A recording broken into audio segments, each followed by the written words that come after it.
Guys, I have the infinite pleasure. First of all, personal pleasure. It's episode number 2 of New Earth Kings podcast. And the second element, the deepest element of this pleasure I have today is inviting an incredible soul brother, Kevin Orosz, on. Such an honor and privilege to get Kevin on. Kevin, myself linked in several months ago. I forget where it was in the timeline, but it's earlier on this year where Kevin just put up this. Well, it was Kevin put up this beautiful, high energy, high vibrational message about the sort of new wave of masculinity on the planet. I'm not even going to dampen down that message by trying to paraphrase it, Kevin. You're just going to unleash. But I know when I heard it at the time, I was listening to a soul brother. I was listening to, it was like the crystallization of New Earth Kings for me. Your words were so beautiful. What Kevin does is he helps upcoming rising leaders to embody their flow state in mind and body, spirit and love and business. And Kevin's podcast himself, a deeply inspirational podcast, is Kevin Orosz Revolutionary, one of the big up and coming podcasts on the planet in the high vibrational revolution that we're having at the moment. Kevin Orosz, delighted to have you on, sir. Yes, Mark, legendary. So glad that you are undertaking this enterprise. Stoked and honored to be episode 2. And yeah, I love how serendipity just brings the like-hearted souls together. That's just how it happens. And stoked to be back in the chair with you. Wonderful, wonderful. Kevin, and just remaining pure to my intention for the sort of type of style of podcast, like when it just emerges within me, I just go with the reflection on it. I don't really have a sort of set plan, but what emerges within me now is sort of an interesting personal reflection. I mean this in the deepest respect possible, but if I jump back like 10, 11, 12 years ago in my mind, in who I was back then, you are the type of man that in a very Irish context, I would have, in an inner commentary sort of a phase, or if I had mates there in college, I would have been like, look at the state of that guy. And I mean that, and what I see now, you know, where I would have been coming from is my shadow side. I would have been really intimidated by, you know, your unapologetic self-expression. And like the bits that I pick up on is like sort of just the unique way that you hold your hair, the way that like the clothes, I see the different clothes that you would wear, you know, in different podcast episodes, different photos that you put up, your words, the spiritual poetry that comes out of you. You're a radically confident being, just being yourself. And it's just that level of unapologetic self-expression that my 10 year ago psyche would have struggled to actually be in the presence of. And yet now today, like why I've invited you on is I'm just passionately curious to know what's going on there with accessing that level of freedom in self-expression. Yeah, this is fascinating that you bring this up. And this is something, you know, this is something that has always been with me. I should say it's not something that like I intentionally am like, oh, you know, I'm gonna dress and act this way. Although now, you know, I do play with that. I call it the rock star archetype. It's like, you know, it's the Freddie Mercury, the Jimmy Page, you know, the John Lennon. It's just that vibe of like, I don't give a fuck, and here's me, you know, and like I do play with that now. But yeah, it was funny you bring that up because even as a boy, just the way my mind and how I would speak. Like I got made fun of, or like people either loved me or just hated me in school because they were like, oh, he's like weird and cool and I want to talk to him. Or people are just like, who is this guy? Like, what are you talking about? You know? And like the stuff that I would just say, not even knowing, it actually caused me a lot of pain because I was shy and a loner a lot of the time because of that. But when you say that, I remember a quote, I think it was Terence McKenna, another Irishman. And I love his work. I think he's one of the best users of the English language. I've learned so much by studying him closely. I'm not so much resonant with his content anymore, you know, a lot of psychedelia, but more just how he uses language. And he points out quite clearly that one of the first movements in the Cultural Revolution in the 60s, the 1960s, was men growing their hair out, which before that was unheard of. If you were a man and you had a family and you were upstanding and you're a good member of society, you kept it short. You had a real short cut, crew cut, you know, whatever, especially in 1950s America, where this is coming out of. And I mean, it was in the UK as well. It's in Europe, and this feeling that that's what a man was. And McKenna's pointing out that even just a man growing his hair long is such a threat to the core values of the machine, the matrix, you know, the repressed norms of society, that was like demonized, right? Like that was right up there with women burning their bras, with people of color receiving, you know, justice at an equal level in the law system. It was right up there where you can see signs where, like, you know, parents are picketing to have these hippies haircut, you know. And this is something I grew up in, because in Texas, I wanted to grow my hair out instantly, not even to make a statement, just because I wanted to do it, you know. You look back at like Vikings or like Native American braves, or you look back at like the ancient Chinese, like they always have long hair. The men always have long hair, and they braid it or they use it in some way.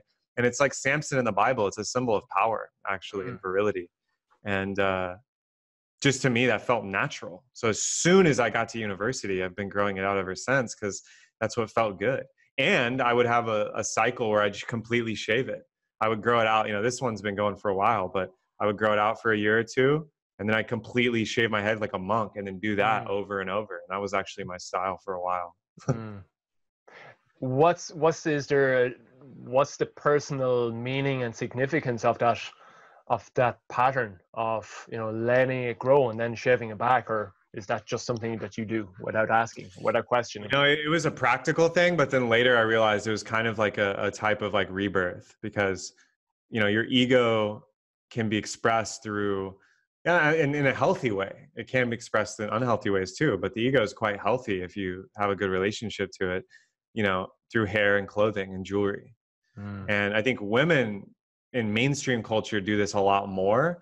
And this is something in the new age spiritual community, whatever you want to call it, men started to do. So like when I consciously started to wear jewelry and grow my hair out and wear clothing that I like, you know, you don't have to wait till Halloween to dress up. If I'm a sovereign being and I can do whatever the fuck I want, then why wouldn't I let my appearance be an expression of how I feel inside?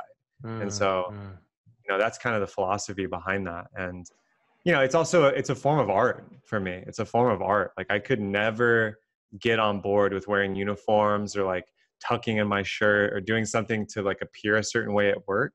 And so that's just how I knew I was an entrepreneur. And that's how I knew that I was, you know, a philosopher and an artist, more so than a cog in some corporate machine.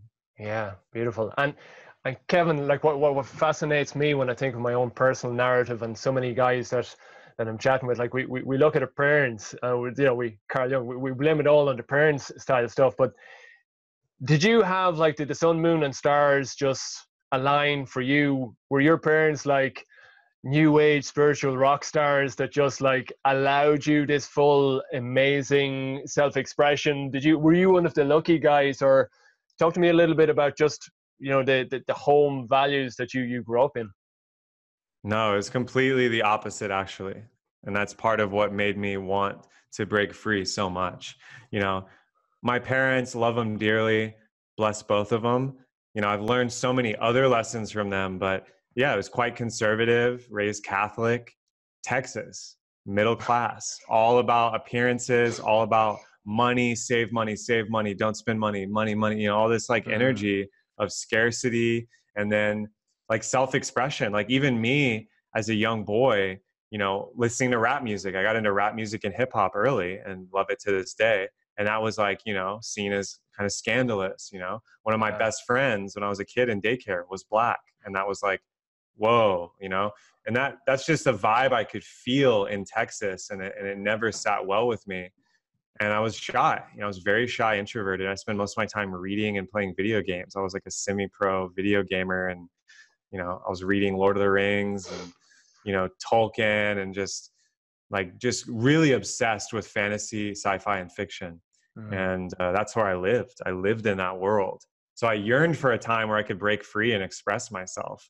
And, you know, to this day, I'm seen as, you know, the kind of rainbow psychedelic unicorn black sheep of the family, because Yeah. no one else has gone on the quest I have, or like had the inclination, and they're just kind of like, what are you doing? And it's beautiful now because they actually are curious and accepting, and, you know, we can be in good relations. But there was a time, you know, especially when I backpacked overseas, quit my job, started dating, you know, yoga teachers and women that they wouldn't approve of. You know, this was a time of, you know, a lot of emotional pain and suffering for me, actually trying to understand how I could have come from that, and actually carrying with me all of the baggage and repression, and being like, you know, what is something wrong with me?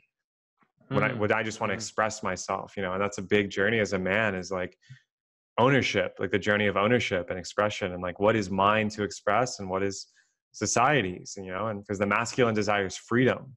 So like a part of me wanted to be free from all of it and just say, fuck it. But the other part of me wanted to deeply understand my role in the tribe, right? And my role as the son archetype, you know? Like, how do I relate to my father and mother and the people that created me? And that's been a big part of my journey, which has led me to study myth and things like that, because I couldn't understand it at the time. I was in the dark night. Okay. And Kevin, like, I mean, I like thinking about myself, different guys I'm talking with. I think every guy has that sort of breaks free to express that fully sovereign power that we have.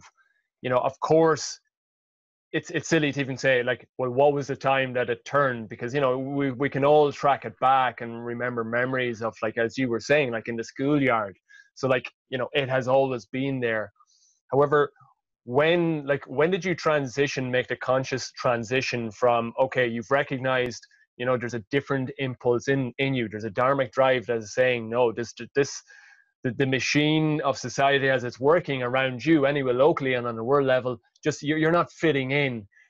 When did you take the first bold steps to sort of take a real practical outer worldly step away from that? You know, when you're talking about moving, like changing jobs, going backpacking, when did that happen in your life? Yeah, I mean, it first really hit me sophomore year of university, so second year university, where, you know, I started to just question like what my trajectory was, because I wanted to go into PhD psychology and get my doctorate in evolutionary social psychology. I was obsessed with that kind of stuff.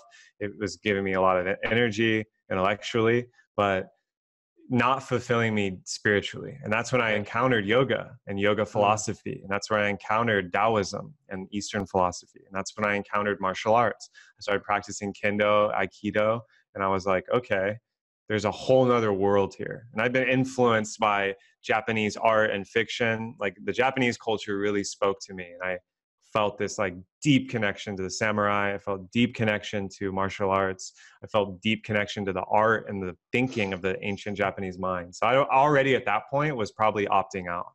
Okay. I just didn't consciously make the decision yet. Now, fast forward to my last year of university, getting ready to apply to grad schools, fully dating, you know, a woman I thought was going to be, you know, a big part of my life, drinking heavily, partying, you know, being in this culture of like work hard, play hard. Because I was working like almost full time while taking classes, while skipping school, while doing all this stuff and applying to grad school. So at that point, I started to get insomnia, anxiety attacks. I started to get full on like paralysis of what is happening in my life right now, like losing control. And I actually took an injury of I was a big cyclist. I bicycled all the time.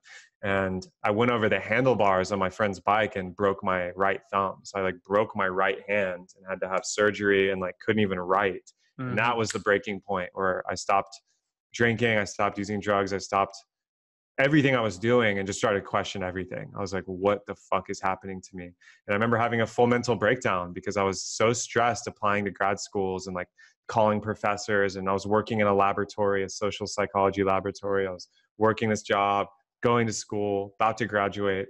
And I consciously decided in a full breakdown that something had to change.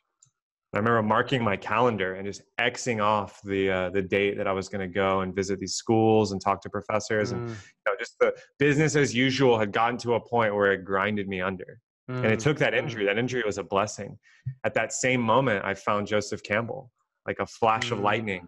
I found Joseph Campbell. I'd heard the name and I'd been vaguely aware of it. It was funny, like one of those little life synchronicities. An ex-girlfriend had been obsessed with Gilmore Girls, which is a sitcom in America.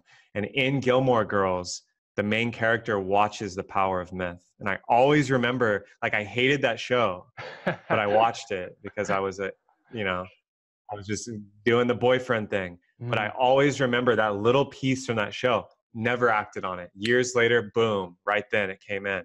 And I became, still to this day, massive student, one of my biggest influences. So that was the moment. I'm curious, the power of myth, I'm familiar with it myself, but just for those listening in that mightn't be familiar with Joseph Campbell's central work, what was it that brought to your life that was of such deep significance, from getting you from where you were there and like the sort of the breakdown of just all of what you were believing to allowing you emerge so powerfully in your path like this? Yeah, I mean, Joseph Campbell's most well known for The Hero with 1,000 Faces, and he writes a full anthology of world religion, experience, and myth called The Masks of God. And The Power of Myth is like a video lecture series, basically. And the hero's journey is a master map of human consciousness. Every single religious mythology, tribal story, every single cultural operating system that's been on this planet follows the hero's journey and various other aspects of the myth. And it's very simple. A hero is in the normal world doing normal things in the village. Something happens, a tragedy, a crisis, a magical incident, something calls him into adventure, and he leaves home to go confront the dragon, to find the treasure, to save his father, etc. And then undergoes a death, rebirth, transformation, meets allies. There might be a love interest. There might be mentors, all kinds of things. And then returns home with the special knowledge to revivify culture. And so at this point, I had no prior, everyone around me was supporting my identity at the time. So internally, I was going through a death and I didn't understand it. And I thought, it was depression, anxiety. I knew so much about psychology. I was diagnosing myself. And I was just like, what's wrong? Meanwhile, when I found the hero's journey, it was starting to, the way my brain understood things, being a massive geek in literature, fiction, being a massive gamer, being a massive reader and film enthusiast. This is in every movie, Harry Potter, Star Wars, Lord of the Rings, it's all there. I could understand it. And so that started to inform my process. And then suddenly I had massive energy and clarity because I was like, oh, I'm getting a call to adventure right now. What am I going to do with it? Yeah. And this is around the time, the first jump was leaving Texas, quitting my job, packing up my car and driving to California, moving to California. It's Santa Cruz, Northern California, where I embarked on, a journey of yoga, of meditation, of nature. That's where I got involved with, the various communities there that were studying Eastern mythology and religion. I started practicing Qigong. I was introduced to Tantra. I entered this whole community in California, this spiritual, enclave that was nothing compared to the place I had been before. And so that was the first jumping point. Yeah. Kevin, I'm really curious, and because coming from the Irish context, but I think there's an international context too, from what I hear, about mental health amongst men, and like in Ireland, and I know a good friend in New Zealand, the statistics for committing suicide amongst men are way out of proportion as it is amongst women. I'm curious, I'm just backtracking a little bit to a nugget of what you were saying, with that immense awareness that you had from studying psychology, what were the potential diagnoses that could have been put on you if you went into a certain office with a certain person with a certain piece of paper on the wall certifying them to say, yes, Kevin Orosz, this is what you're experiencing with this list of symptoms. I'm curious about that, and my curiosity comes is from, like, speaking, I know about myself, you know, I sort of playfully would describe now, looking back at 11, 12 years ago, like a mixed bag of anxiety, depression, self-harm, erectile dysfunction. I had suicidal ideation, and like a mixed bag. I don't know, like I never bothered. I knew, my inner wisdom knew, look, there's no need to go to get help there. There's something else emerging. But every guy I'm speaking with now, like so many men have this feeling that there's something wrong with them.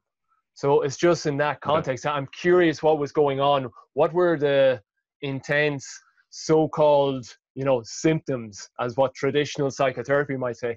What were those symptoms or behaviors that you were experiencing that would be suggestive of mental ill health? Of course, in just in a context. Yeah, this is a huge conversation that's only going to get more intense. And synchronistically, I was speaking to my partner about this today, about around men and the male suicide rate and the male rate of mental health and illness. And, you know, at that time, it was mainly centered around just two big things: insomnia. So like that was something I was experiencing for a long time. And even to this day, just by my constitution, because I have so much mental energy, you know, now I've learned techniques and I know how to like use my body and my practices to really like soothe and relax myself. So I'm not like, you know, because if I'm left to my own devices on a mental bender, so to speak, you know, I'll stay up all night, and that's immensely creative, but not great for like a lifestyle. Yeah. So at that time, you know, the insomnia was intense, which was leading to, like sort of like, well, you know, at the time I thought it was like manic depressive episodes, because everything in life was lining up, you know. Kevin, you're going to go to grad school. Look, you have a beautiful girlfriend. You have all these friends. Like, look at this. Like, you got a good job. You just got a promotion. Now you're white collar. You're working in the top office of this grocery store. You worked your way up in, you know, all this stuff on the outside was mirroring to me that everything's going good.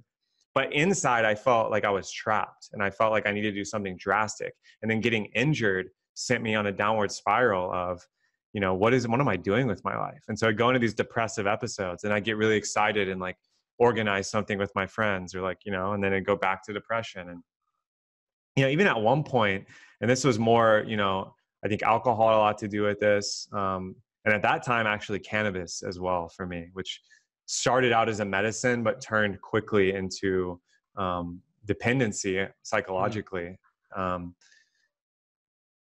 Like schizophrenia is something I intimated because I had no other way to understand how ridiculous my ideation was becoming. That on one hand, I'm studying psychology, you know, I'm good at it. I know what I'm doing. Like all my professors, my teachers love me. And on the other hand, in my normal life, so to speak, I was at odds. Like I couldn't understand how to maintain a sense of excitement and productivity working towards goals that I'd set arbitrarily. And so that kind of like that tension, and this again was brought to a head by injury and like getting to these breaking points, you know, I started to really question my sanity in kind of a way. Now, that being said, like that level of questioning so shook me that was part of the catalyst that launched me into like, wow, I need to go and be alone in nature. Huge benefits. Wow. I need to get really healthy. This is actually when I found organic food. Around this time is when I stopped eating just random factory farmed, just GMO laden garbage. And it was largely due to a woman in my life at that time. I went organic. So health came online, you know, meditation was coming online. I didn't even know what meditation was, so to speak, but I was doing it in nature. I can clearly see what I was doing. I'd go on hikes and I'd sit, and instead of ruminating, I would just breathe and look at the horizon, and I'd feel better. Then I'd come home and share that feeling with my tribe. You know, it's like this fear of mental illness is something that's been created by institutions and society norms. And it's actually extremely healthy to tell someone, hey, I think I might be going crazy. Like this and this are happening. And then someone with a holistic perspective can be like, well, are you sleeping well? What have you been eating? Has this happened? Has this happened? And then suddenly you realize that this person just needs to be loved, and they need to move their body, and they need to hydrate, They need to write down their thoughts and feelings. And maybe they need to cry or express rage. You know, on the other hand, if someone went to them and was afraid and took them to an office, they might end up on, psychopharmaceutical drugs that actually deaden and damage their brain chemistry to make them appear normal. So I want to really drive that point home to people, listening to this. Mental illness is real. There are people that are deeply benefiting from psychiatry and pharmaceuticals. I'm not saying that there isn't. I'm just saying for many people, especially men, you'd be shocked at what good diet, sleep, sex, love and support from your tribe, and time spent in nature moving your body will do from someone questioning that. Yeah. Yeah, no, I completely resonate with that message. And like you're right to put in that sort of an asterisk of there are a segment. And one observation, what I find, like, who the fuck am I to say it, but it's my observation. I go with what comes up is my belief from what I see is if the system was set up that a more holistic approach would be taken, that, mental ill health, these symptoms of mental ill health, if they were actually just seen like in terms of the hero's journey, in terms of, oh wow, you're really confused. I think of Tony Robbins, when somebody says, oh, I'm really confused, immediately like it's a standing ovation from everybody in the audience. Why? Because that confusion, that questioning, that confusion is so healthy. But what my intuition leans towards is confusion, but confusion that is suppressed, repressed, is like it's shoved down. If you shove it down there for long enough, you create people that, they probably end up needing long-term, pharmaceutical balancing, because possibly maybe at that point their nervous system has had such a long-standing repression that possibly it's healthier for them. So, this is just a view. My view, New Earth Kings going forward, is that as men, and obviously, we can do the masculine dance and our king archetype, etc., that the queen, we get this beautiful balance, but that there shouldn't really be a need for that population going forward, even though the asterisk, as you've put in, right now, there are people that do benefit powerfully for it. But like, the New Earth going forward, I feel that, I like to think there's going to be less and less and less of people in that category that need to rely so heavily on those, and more just on, it's just the human expression. Express, I'm confused. Express as men, I'm fearful of the future. I'm really anxious. I'm not sleeping at night. And as you say, the sleep, the sexual expression, etc. Like, what's your life's purpose? What the fuck do you want to do with your life? What brings you alive? And like most guys within a short period of time will tell you, it's not my fucking job, or like my relationship, or it's like my sexuality. I'm homosexual. I've always known it, but goddamn, I'm just going with, and etc., etc., etc. There's so many different variations of stories that we're just locked in, that if we weren't locked in, I don't think mental health would be such an issue. Yeah, it's so true. And I think that's a marker for how we're progressing as a society. The less we have need for pharmaceutical drugs, and the less we have need for these institutions that are quite barbaric. Like, if you've been to a mental hospital, it's not a place of healing, at least the mainstream ones. They're all alternative and holistic, places, but it's not a place of healing. And that's really what we're going to have to see. I saw an article recently, I forget what country, it's one of these more progressive countries. I think it might've been in Norway, Sweden, one of the Icelandic countries, but in the hospitals, I don't know about the mental hospitals yet, but in the normal hospitals, they're turning them into botanical gardens. Because science now shows if you're surrounded by plants and luscious life force, you heal faster statistically. Who'd have thought? It's like that's the kind of shift that I really want to see. Yeah, no, but it's so bloody practical. Like, I come from a training as from a physiotherapy background, so I was submerged into the whole healthcare system, albeit not the mental healthcare system, but just, I think it's all run off the same thing, which I couldn't but note. Hippocrates, the so-called much lauded father of modern medicine, you know, one of his central tenets of his approach was the true healers of disease are the forces within. You know, let food be thy medicine. And there's lots of other, you know, teachings of his still on record that, you know, just really point that his entire, the entire success of his approach was grounding the human in front of them in their story and their power, with those powers within, like the educare, bringing out the power within and connecting them with that, you know, linked in, which, as you rightfully mentioned, you know, the organic foods, etc., sleep, and, you know, healing happened. And yet the father of modern medicine, the Hippocratic oath that, you know, all doctors, I believe in Western society take, the entire system is set up opposite to the founding father. It's it's such a twisted Right. joke. But moving on from there, you know, I wanted to give sacred space to just, you know, to brothers out there that'll be listening in, you know, to your journey, to, you know, to the intense experiences that you went through, you know, years ago on your path, to connect with this dharmic drive. But it's not to stay there, you know, it's not to stay, it's not a negative story, it's an empowered story. And, like, you know, you are living proof that, you know, going through that but connecting with that power, the emergence that comes is beautiful. On one of your recent posts, Kevin, I was really taken in, and I have it saved, but you expressed in such spiritual poetry. I'm not going to, like, I can paraphrase it, but not with the immense beauty that you just tend to have with your power of as a wordsmith. But I felt it so much that you have such a grounded, beautiful vision of hope for humanity, and such a vision of, like, an awakening of consciousness, an awakening of you know, humanity coming together. What is that hope based on? That's a really good question.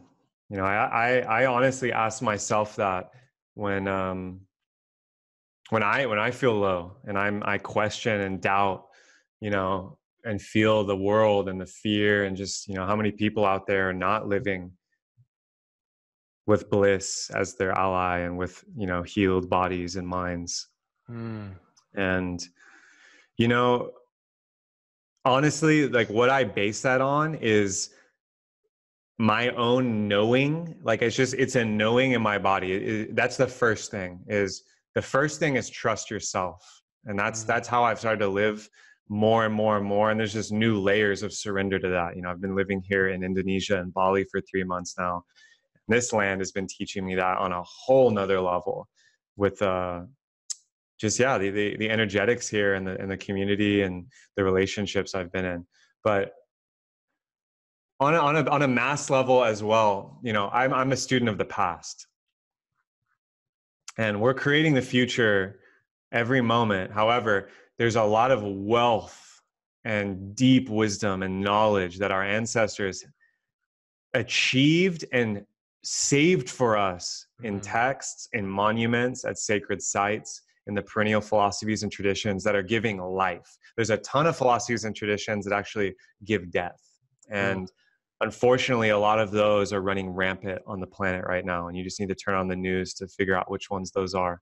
But I'm not talking about those. I'm talking about the Hermetic tradition. I'm talking about classical Taoism. I'm talking about classical Mayan philosophy. I'm talking about the golden age of Greece. I'm talking about the golden age of Rome, before the fall of the good emperors, before, you know, the dark took a lot of these places, or resources, or catastrophe. We don't really know. We don't know enough about the past and humanity and what's happened on this planet to just call this game a negative outcome. You know, a perfect example is the Great Pyramid of Giza and the Giza Plateau. We don't even know how old they are, and mainstream archaeology is in debate. Like, no one can agree. You know, I've heard 50,000 years. I've heard 9,000 years. You know, it's a testament that human beings built those structures. You know, you can bring in the ancient astronaut alien hypothesis, but you know, we don't even need to do that as human beings on some level. Now, those structures exist worldwide. They're in China, they're in Japan, they're off the coast of Portugal, they're in Mesoamerica, they're in Central America. Apparently, they're even in Antarctica. So that's one, right? Ancient civilizations had a level of technology and understanding that, and just by using your eyes, you don't even need to know how to read. Just use your eyes and look at those monuments and tell me that humanity cannot at least return to that level, if not move beyond it. Yeah. And then you go into texts such as, you know, some of my favorites are the Gnostic texts, so the early Christians before the rise of, you know, Roman authority produced propaganda and things like that. The early Christians are a deep wealth of knowledge. The Gnostics and these sages that were combining Eastern and Western philosophy in a very unique way. And you trace them back to, you know, the Hermetic tradition and the Kemetic tradition of alchemy and in Egypt. And you trace that back and you go back into mythology like Atlantis. And then you have the same thing happening with Taoism. Classical Taoism and ancient Chinese thought is highly advanced, and it informs Zen, it informs Buddhism, it informs Hinduism. There's a life tree of philosophy that I've spent my life studying. And it's not even because I set out to be like, oh, I'm going to figure things out. I just wanted to read it. Yeah. It speaks to my soul. And then doing analysis and following, you know, amazing leaders and readers, you start to piece things together and realize that the fall, the flood, paradise lost, this is a motif in all cultures. Humanity can exist in harmony with one another without unnecessary war, without unnecessary, you know, harming the environment, without ideologies that create death and deception between men and women, between people of different genetics and races, and between us and our connection to spirit and our connection to God, whatever you want to name what quantum physics now and every form of science is brushing up against. The 0 point field, non-local awareness, quantum consciousness, whatever you want to call it. The universe is far stranger than what was contained in the simple books that we were indoctrinated with in school. So all that to say, I have the feeling and the intimation that the species of humanity is undergoing a massive metamorphosis. And I don't know if it will come with catastrophe or if it will come with a lot of suffering or what kind of transformation we're in when it's starting to complete. Because like a birth, the woman is screaming. There's a lot of blood. There's a lot of sweat. It's intense. The doctor is, you know, he's stressing because while it's happening, everything's hanging by a thread. And there's this sense of like, this could really be a catastrophe or a miracle. And I think that's what's happening on the planet. We're in that phase of the birth canal of a new species and a new way to live. And it's uncomfortable. Now, that being said, when the baby's born and the blood's wiped off and the mother's eyes have that twinkle and everyone in the room can feel the life force, you know? And I'm speaking from metaphor and testimony because I'm not even a father. I know you are, Mark, but maybe you can attest to that feeling of when new life is being created, and on a species level, you can only imagine what that feels like. You know, I think the future, if we can wake up enough people, and mainly it happens at an individual level, is brighter and more powerful than ever because of technology, because of the internet, because of advances in medicine and longevity and advances in culture and operating systems of humanity. You know, we're looking at a golden age. I believe the golden age is dawning. And this is confirmed by prophecies in almost every culture. Some of the most famous ones are the Hopi prophecy, the Mayan prophecy. You know, there's a prophecy from Thoth and the Hermetica from Egypt. There's prophecies from China that I forget the name of in this moment. But a lot of people in history have pointed to this time period and what's happening. I really deeply resonate, and like, thank you for acknowledging, like, I have experienced that, you know, the metaphor of the bringing new life into this human experience on earth. And what I find there is, like, you know, it's what that metaphor points to so powerfully is that irrespective of the drama, and we're like on both for both of our kids, for whatever different reasons, a longer discussion for a different day, but there were complications. It became quite dramatic in two completely different scenarios. It was very, very dramatic. Yet what your use of that metaphor points towards for myself and for those listening in at home is, in that experience as a father, I remember a laser-like focus on the life that was coming through, not the concerned chatter of the doctors, not the blood, not the fact that it was, way too long. Like, it was like 30 hours was labor for a second child. And like, there was never any focus on data that was suggestive that a successful outcome was not going to happen. That's how I experienced it. I just like Zen-like focus in the zone. Time, I lost like for 30 hours, like lost track of time. I didn't sleep for 30 hours. Yet because there was such an intense focus, a spiritual energy, like I can't stay awake for 30 hours on a regular day. I get fucking grumpy if I'm awake for more than 18 hours. I'm grumpy. Matilda will say, it's like, fucking get to bed. I need my sleep. And yet 30 hours. So we have this capacity to draw on, to focus. But I see that it's like in that metaphor is that if everybody listening to this, if yourself, myself, if we just focus on that life force, as you say, that golden age, if we focus on the hope with absolute decisiveness, cutting away all data, knock off the goddamn news, it's all just negative shit anyway. We know that it's, it's like a microcosm of what's actually happening on the planet. Knock it off, focus on the hope, focus on the love and the energy, in our own lives, in our communities and beyond. When we focus with that sort of precision, I can testify that type of focus, brings beautiful new life in my experience. But I think on a greater scale, that golden age, it takes that type of focus. 100%. And that's the secret of really any magic, alchemy, or practice of manifestation that you see trending is taking all of your focus, attention, time, resources, and placing them all on the outcome, which has the effect of creating it. Mm-hmm.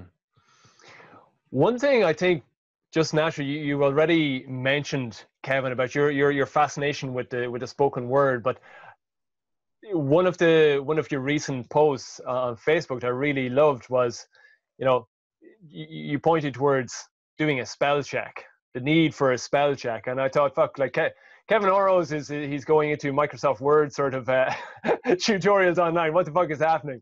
Now, I knew there was something deeper going on, but I loved the association between, that's why we call it spelling, that we are actually creating spells with our words. Would you mind elaborating for that? I'm fucking so much wanting to hear what you have to say on that. Yeah, it's interesting because a lot of these ideas, and where I think some of this was perfected, at least in the Germanic, English, Gaelic tradition, was in Ireland and in Scotland. And I'm not sure how much Irish blood I have. I know I have some Scottish blood apparently on my mom's side, but the bardic circle, the poetry, the deep empowered speech that comes from the shaman or the medicine man is the first place in culture that you see this. And there's a way that his speech is seen as a healing force, right? Or it could curse you. It could like, don't say those words over me, right? And you still see this with prayer and religion. Now, that's just in the supernatural sense, right? Like a scientist would say, well, that's superstition, that's supernatural. Meanwhile, we know from psychological studies, MRI studies, that the way you talk to yourself changes your brain chemistry. How much more when you talk to someone else, like a lover or a friend or a coworker? And then on a more subtle layer, when you think to yourself, right? We all have the internal dialogue thinking and going off. This is a whole nother level of using words. So my gift that I was born with, but I've trained it and spent time with it, And I didn't even know this until people told me it. You know, people were like, "Oh yeah, you're gifted," and like blah blah blah. Like all my English teachers and the writing teachers loved me, and I didn't. And I was just doing me. I hated school in a lot of ways, but I started to realize, and as I studied, you know, deeper into alchemy and into plant medicine traditions and into all these places, and then also started to become a singer and a poet myself and a rapper. You know, I started to realize that words are everything. And I see this with coaching clients. How they speak about themselves tells me everything about their self-esteem, their emotional intelligence, their actual intelligence, their IQ. It tells me about their beliefs about reality. It tells me about the frame of reference they're looking from. It tells me about the constructs that they're using to inform how they get what they want and get their desire. It tells me how they feel about money. It tells me what they think about their body and sexuality. It starts to become mind-blowing when you notice how you speak about yourself is how you speak about the world, and how you speak to someone else is how you project onto the world. And it gets very subtle and kind of esoteric. And I think etymology is one of my favorite schools of thought, right? Like the origin of words. Like, why is it in English that we cast a spell like in Harry Potter and it's like, oh, it's such a great movie, but then we go to a spelling bee to see who can spell encyclopedia the best? You know, that's not a coincidence. There's no such thing as coincidence. That's another one of my you know, data points that I just invite anyone to verify for themselves, whether it's through synchronicity, whether it's through thinking of someone and they text you. You know, coincidence doesn't exist. It's just it's non-local entanglement in the quantum field. If you want to go science, or if you want to go magic, it's that we're all actually connected on some other level of psychic, etheric awareness. And language is a way to change this. So one of the front lines to changing your reality is to talk about it differently. Man, I'm so fucked up. Or, man, I am so working diligently on my healing. You know, it's just like, just subtle shifts point your consciousness and point yourself in different layers. And it's all about repetition. And it's all about, you know, your subconscious mind, which we don't understand. Science doesn't understand it. They just know it's really strong and creates reality and can spontaneously heal you and can do all kinds of things that our conscious mind can't do, is always listening. So if you can change language and repeat it in such a way, you actually change reality. What comes up for me is a memory of, it's just one of these Instagram posts or Facebook images that came up, but it was abracadabra. I've never verified this, but I just remembered I loved it. It was the meaning of abracadabra. I think they linked it back to ancient Aramaic. I don't know if you can confirm or deny, as they would say, but abracadabra means I create as I speak. Yeah. Supposedly, by the encyclopedia that is Facebook. So I have not, but it's the exact same thing. I sort of quote it playfully in my coaching, and along the exact same reasoning as what you're speaking about, you know, just how our words create our reality. I always put that asterisk there of just like, maybe it's not, but I fucking like it. Just abracadabra, you're creating magic as you speak. Kevin, one of the reasons that I reached out for you, I didn't want to do a structured interview conversation around it, but I'm deeply curious about your investigation and self-development and exploration into the world of tantric teachings. My own experience of tantric teachings was I was advised to go to a tantra therapist. I think it was about 4, maybe 5 years ago, maybe a bit longer, it doesn't matter. And I enjoyed, you know, 5 or 6 sessions of just coming to become more comfortable. And I think they're used to the use of language, being able to speak about my sexuality at the time. And I'm still working with that element of my life's existence as a man, but it was so fucking packed full of shame and the feeling of inadequacy and my ownership of my sexuality as a man. Like, I felt so weakened in that. I could play sport. I excel in sport. I could excel in academia. I could excel in life, you know, but underneath my ownership of my expression of my sexual energy as a man was suffocated. That helped me sort of emerge more, and I'm still doing that work. But I'm just curious to know what does Tantra mean for you as a man in life? Yeah, it's a great question, and something I've been spending a lot more time, studying and practicing this year. I've kind of been underground with it. I just started more sharing and writing about it in my work, but it's something that's been deeply important on my path for over 4 years now, well over 4.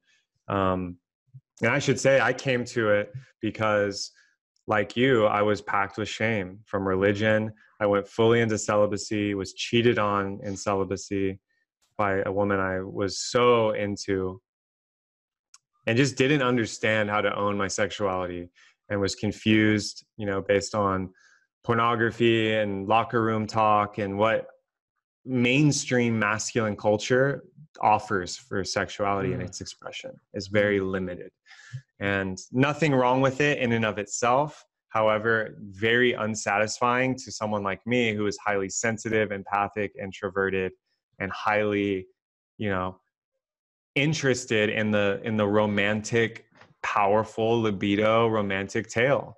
And so, yeah, and I came to it because I wanted to be a better lover, and I wanted to understand how to, not have premature ejaculation, not have, fear talking to a woman, let alone being in a bedroom setting with a woman. So, Tantra, as I went into it, which I came into it, same with yoga, through philosophy. So I started reading things like Nagarjuna and Patanjali's Yoga Sutras. I started reading things like the Hatha Yoga Pradipika, and these yogic texts that talk about Tantra and Hatha Yoga.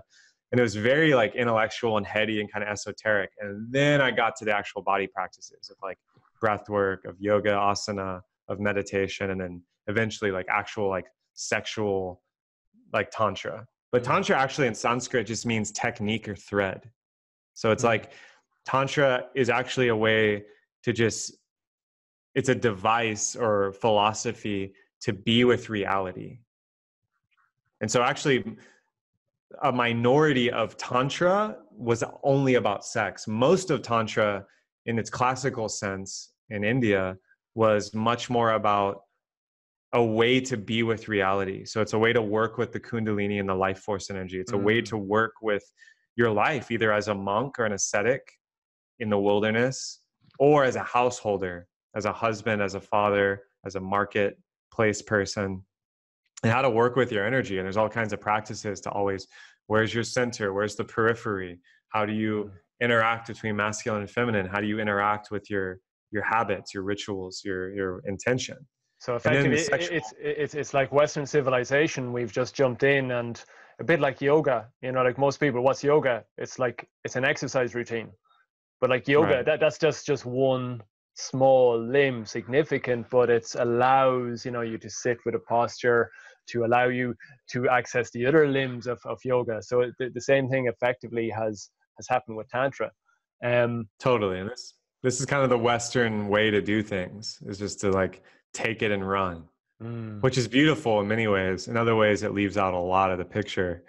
And yeah, to answer your question, just like in a zoomed in way, for me, what Tantra has allowed me to experience and feel on a deeply embodied level is a connection to my own sexual power and innocence, this idea of erotic innocence.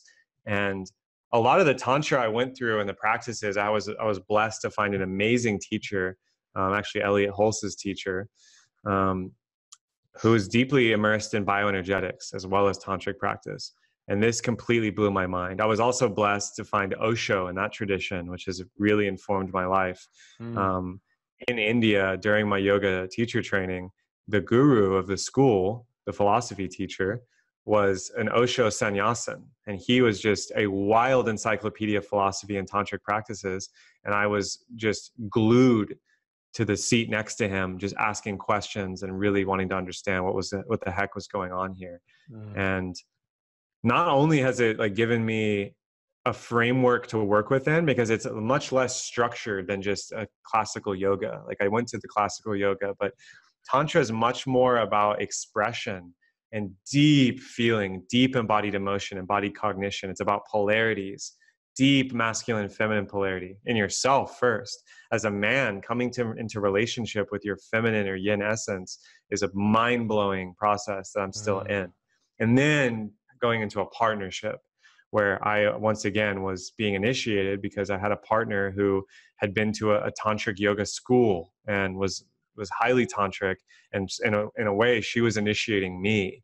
And I quickly got into it and caught up to her to where we were actually traveling together to go study tantra together, which didn't end up happening. All kinds of other adventures ended up happening, but the sum result is a profound confidence and connection to myself as a man and my like power, which directly translates to the bedroom. It translates to money. It translates to happiness and play. It translates to my artistry and poetry. It's like a power source or battery in my life now. It's wonderful because, I hold my own hand up on this. It's remaining, when I speak within the window of Tantra, but Tantra related to my sexuality. That's my personal deep curiosity, is maintaining that connection with the energy and that confidence in that expression. I know, like for myself, maintaining that confidence, I've had such an experience before of such shame.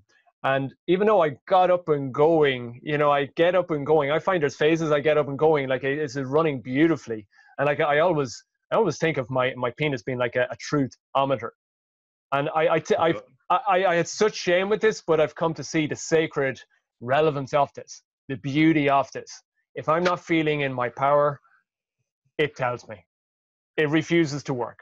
In the moments when a red-blooded male just wants it to fucking work, it sort of says, yeah, look, I'm going to cough and spurt here. I might give you a semi bit of a performance, but dude, you don't get the fucking king performance from me if you aren't, turning up as a king. If you're not turning up, right, owning your sexual energy in life, and there again, it's just that energy. I find that a personal challenge with my life, with running business. We have 9 horses, homeschooling, 2 separate businesses online. Matilda and myself are getting into jiu-jitsu. Like there's so much beautiful stuff that we're doing.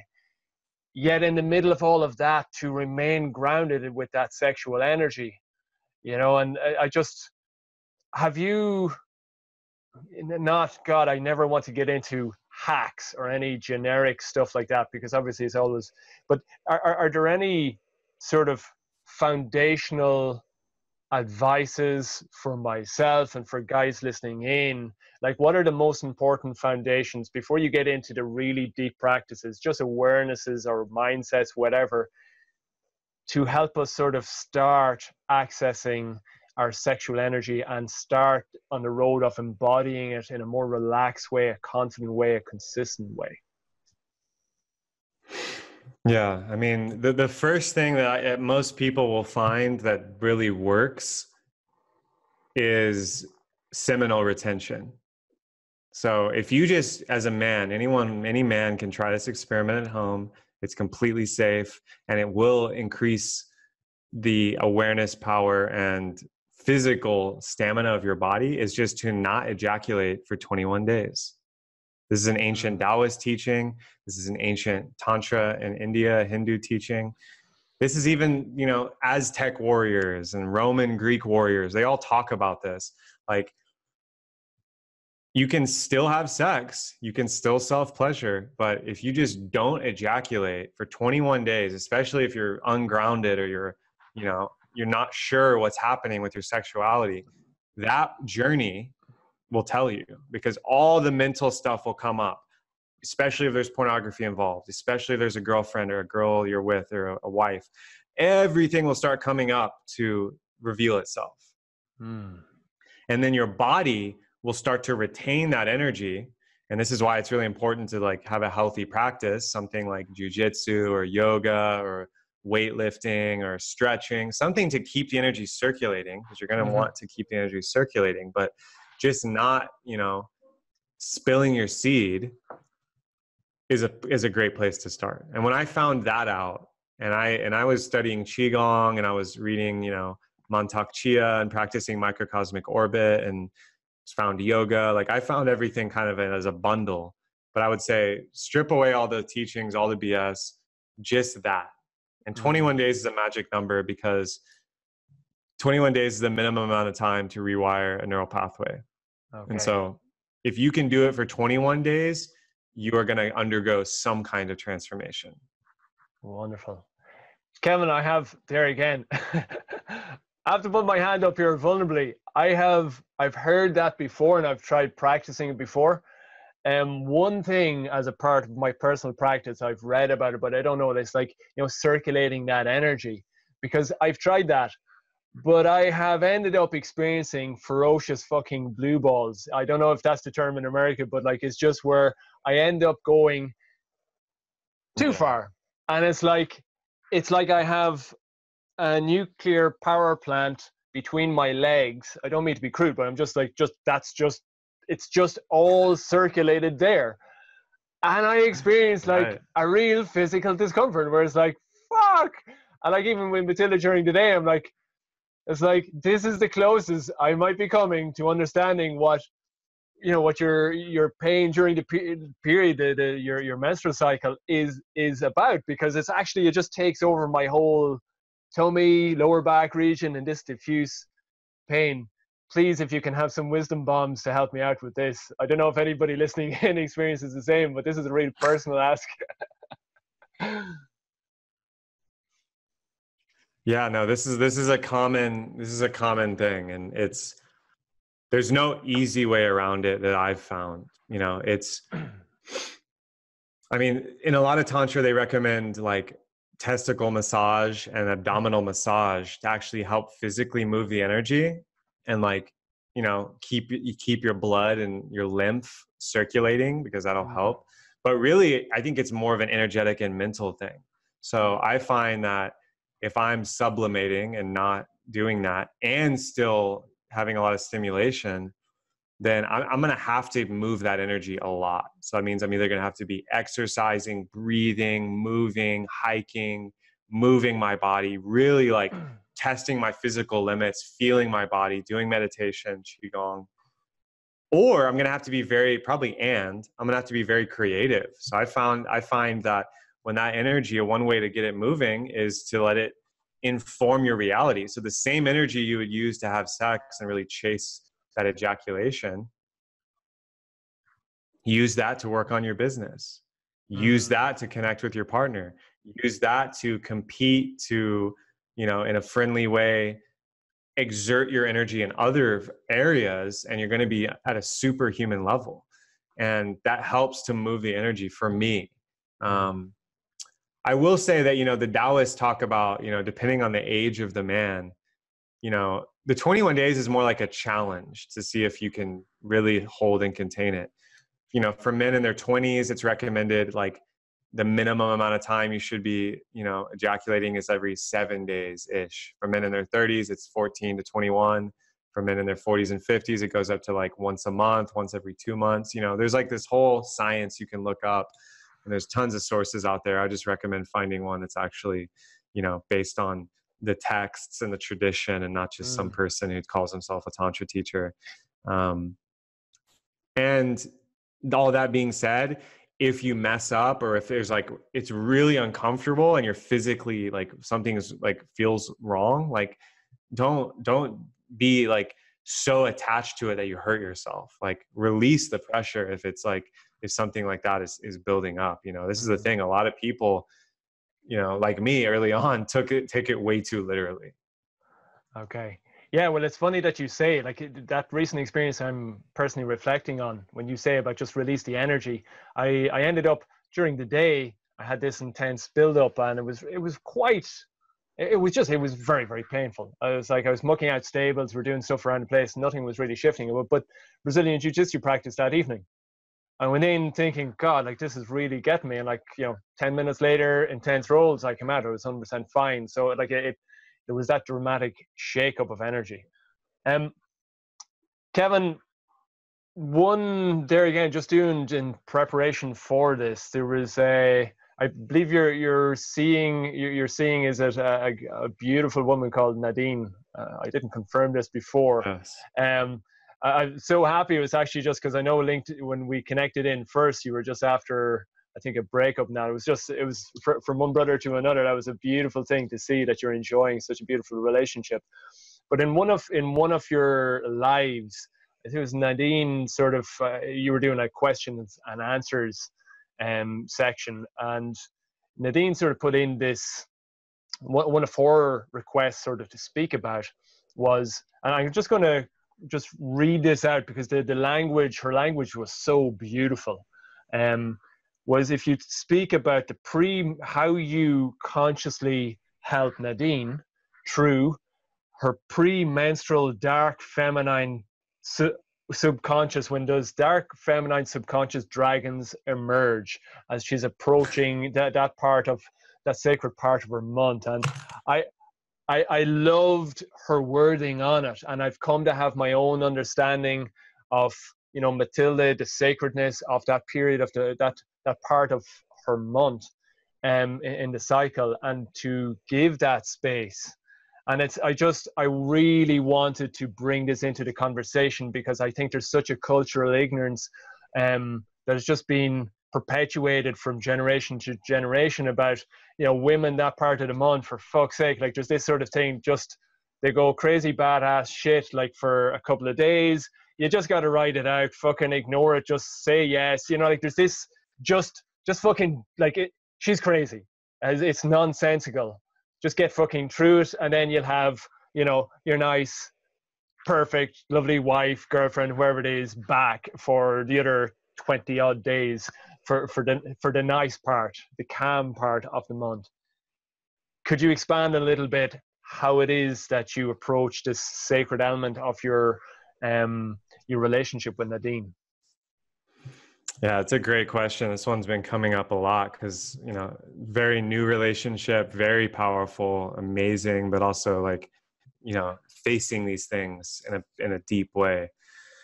And I mean, the first thing is that, yeah, Western culture has been patriarchal, masculine dominated for many reasons. Women are still a part of that and always have been. It's not one-sided, but that's a whole nother podcast.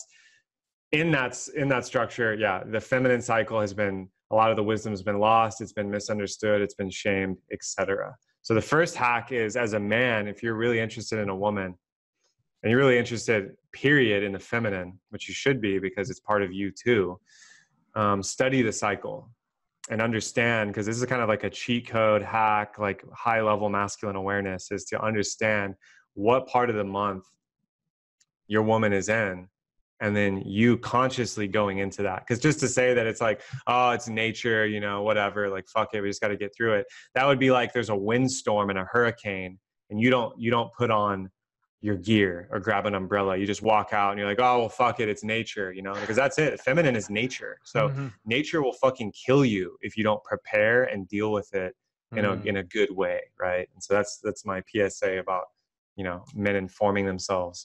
There's never been more information on this available at your fingertips on your smartphone.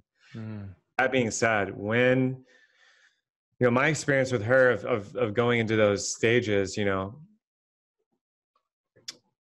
it's even more important on my part to tread with care and compassion, and to tread with strong boundaries and strong intent. And what do I mean by that? You know, something could set her off, some energy, some conversation. There's a sensitivity touch. There's a core wound touch.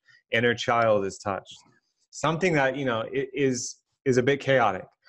In that time period, it's a little more volatile. So there's a chance that it could really pop off. As a man, if your woman, and I experienced this, if she's fully in the storm, you know, I like David Data's term, and I like a lot of the terms about the storm, right? It's the feminine storm. It's that weather, it's nature. If she's in a storm of strong emotion, the last thing you want to do is ignore it or shame it. If you go aggro and try to attack it, you are going to reap a lot of negative consequences. If you try to just ignore it and just pretend it's not there or try to leave, you're going to reap a lot of negative consequences, because it's not like she's just going to forget and snap out of it. Like that is when the relationship is being tested the most, maybe. And so you get a chance to really show up as a king. And so for me, this is not easy. I still struggle with this. I still go in with my breath. I go in with my heart, and I'm just like, this is a lot. But the main thing is, don't take it personal.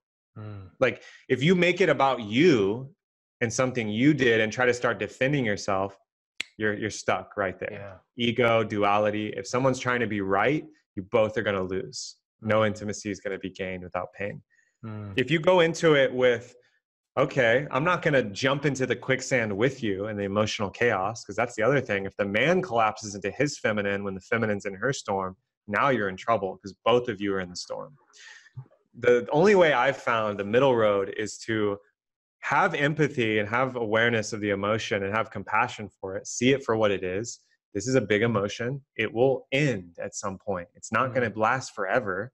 And it's not rational. So don't try to problem solve it with your mind. That's a huge mistake I've made many times. And I know men, everywhere have made this mistake. Both my hands are just automatically being drawn up by my psyche. Yes. Yeah. And then what you can do is hold space. If it feels good and it's coming from overflow, ask for space away if you need it. But the magic words are, I'm not abandoning you. This isn't, because I don't love you. This is because I'm loving myself. Boom, right there. She can trust you more. Like, create distance if you need it, but you're going to have to come back at some point and just meet it and face it. And the main thing is to just own your peace. Like for me, it's like I said something stupid, or I said something careless, or I did something out of integrity with my word. First step is to own that and then approach her chaos. If you can't even own your own chaos, you're dead in the water if she's in a big emotion. Yeah. So this is an art form, and it's going to be messy too. It's not, there's no woman on earth that is a strong, empowered, sexually liberated woman that's not going to have big emotional storms. I don't care what anyone says. And even if there was a woman like that, you probably wouldn't be attracted to her as a real, embodied, grounded, masculine man. There's all kinds of gray area, I understand, with the trans community and the LGBT community, but I'm talking about like a man is masculine, a woman is feminine, a woman in her feminine. That's gonna be a testing ground for you, is how you show up when she's at her like most chaotic. Yeah, definitely. It's like the storm. If you don't like the storm, but like, it's to practice that art of approaching the storm, knowing that when you approach the storm as a king, you get to receive the queen.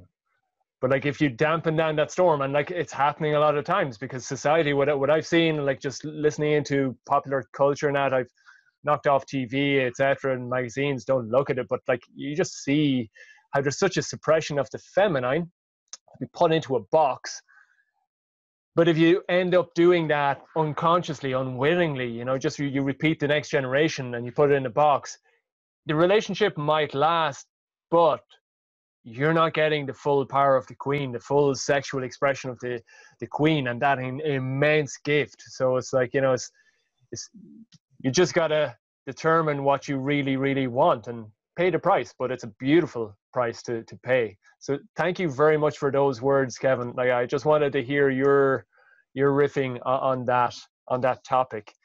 Kevin, I'm conscious of time now. I know we said about time, but it was just one last thing I'd like to draw out from you, because part of New Earth Kings, the king archetype is the part of it, is the strong part, is that visionary part, that part of our power as men to say, fuck it, unapologetically, I have, like the Gandhi, like the Nelson Mandela, like the Conor McGregor in sports, like the whatever, we have these visions that lie within us. You're very much living out, a vision of maybe a few years ago, a few months ago, maybe a decade ago. But what is Kevin Orosz looking forward to going? Like, what's that great vision that you have yet to live out to its full completion? Is there any such vision within you? I just love to draw from your mind, from your heart, from your soul, what that vision might be. Yeah, it's beautiful. I spent so much time in my vision and acting it out. And the life I'm living now represents so much of my vision. And so I've been blessed and guided and just so surrendered to spirit and all of the people in my life that have gotten me to this point. And, I'm just humbled by that.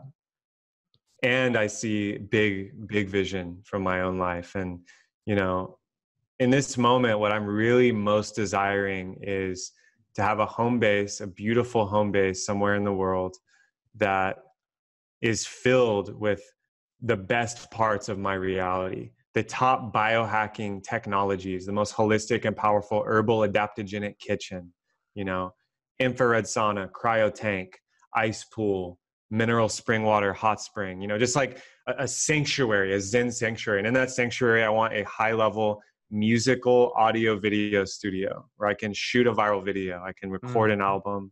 I can invite people in, do a podcast like Joe Rogan style. That's like big on my list. And I want to be able to hold events there and obviously have my queen there and potentially the heirs to my kingdom there, my children. So that's huge in my big vision. But then from that, I want to be flying around the world, 3 to 6 months a year, investing in real estate and projects and entrepreneur startups that are changing the planet and bringing in the golden age. I want to be going on TEDx stages and TED Talks and going and giving speeches. I want to be going and leading golden age retreats with CEOs and luminaries and, major recording artists and changing their lives and just be on that adventure to sacred sites, traveling to the sacred sites, going to ceremonies, doing rituals with other leaders, healers, and business people that have a positive vision for the planet and network and form an alliance with them. So we can just be spreading seeds everywhere that are just growing gardens all around the planet of the resistance. And it's not even the resistance, it's just the new heirs to what's happening. It feels like a resistance because the mainstream feels so big and oppressive. But really, it's just we and I, for my part of it, my part in that journey, are doing what the planet wants, which is peace and harmony and symbiosis and equilibrium on this planet, not chaos and decay. Chaos and decay are not what consciousness is here to create. So for my part, through art, through my work with coaching and events and retreats and workshops, through my work with writing and building an online school and having courses and an academy where I can train people and work with people from afar and in person, that's big on my list, is to be in that golden age network. Kevin Orosz, what a vision. And undoubtedly, like the belief that I have, and I just think it's palpable. Any guy listening into this was just, you're there, that vision was just said. And I think just what comes up for me, like for anybody listening in and deeply inspiring for me, is just the ownership of that. Just how like the use of language, how that free flowed, it just on you complete ownership. So it is. And I'm deeply honored that you expressed that here today. That was a great gift for us. And the golden age, it's here. Kevin, before we rock off, want to thank you very much for a deeply inspiring, beautiful conversation. You definitely went in with I forget what way I termed it to you, but like we just do a mastermind spiritual poetry, just flow with it. So you definitely went with the essence of that. Before we rock off, can you please tell these guys where they can find you in the virtual world? If they want to track you down, there's definitely going to be guys listening in that have been deeply moved and inspired by you. Where can they find you, sir? Yeah, my name on Facebook, Instagram, YouTube, it's big three, Kevin Orosz, Orosz, KevinOrosz.com, has my blog, my events, a lot about me. It's a work in progress, but you can find everything you need to find on there. And then what I'm most excited about right now is my first online course, which is flowstatemastery.com. It's basically a 6-week program and course, private Facebook community where I'm just sharing the top 6 practice styles of meditation, breath work, tantra, self-programming through visualization, journaling, affirmations, reading, movement, nutrition hacks to power up your morning routine, evening routine. Anytime you want energy, entering a flow state, performing art, relationship, business, this is the rule book. So I'm stoked to be launching that very soon in a couple of weeks. And you can find me talking a lot about that on camera on my Facebook, Instagram, and YouTube channels. Wow. Kevin Orosz, I thank you from the bottom of my heart, and I thank you on behalf of everybody listening in. That has been such an insightful, wonderful, amazing conversation, and just the insights. Words don't do justice. Thank you so much for coming on today. Just quickly, guys, that has been episode number 2. Thank you to Kevin. Thank you for listening in today. It's just a part of an amazing journey for me personally, linking in with the likes of Kevin. You can look forward to more amazing men like Kevin living powerfully from that vulnerable past, coming into their hero's journey, embodying their king spirit that we all have as men, forgetting that social conditioning. We live into that power. And as Kevin said so powerfully, those beautiful words, the golden era is here, and it's a very practical thing. It's very real. And it's very real because it fucking starts with you. It starts with Mark Usher. It starts with Kevin. Regular guys that are just allowing ourselves collectively, individually, to own that power and just come into that light and just go where the inspiration flows. So thank you ever so much again for listening to episode 2. Looking forward to linking in with you going forward. Have a beautiful and blessed day, guys. Take care. Bye. Thank you so much, Mark. Thanks, Kevin.